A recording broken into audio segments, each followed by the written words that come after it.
Some thoughts on why we might teach statistical literacy.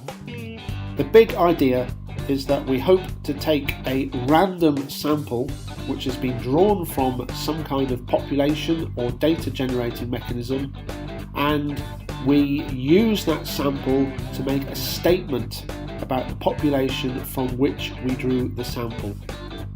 What we tend to do though is massively emphasise the procedures that go with doing this, calculating summary statistics and computing a whole array of test statistics and p-values without particularly taking the time to explain why we're doing this. We can even set exam questions that emphasise arcane mathematical processes that are very good for rote memory and remembering in exams but completely useless for interpreting data. Can leave people very baffled, fed up and hacked off. Interesting thing is, in the real world, if we're trying to decide how we use sample to make a statement about a population, there are many other things we have to take into account.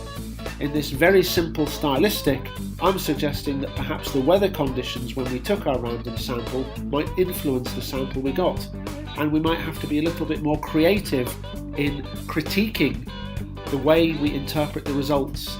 And this accesses a whole load of skills that people enjoy using, and it builds up their confidence in using data to understand and interpret what's going on in the real world.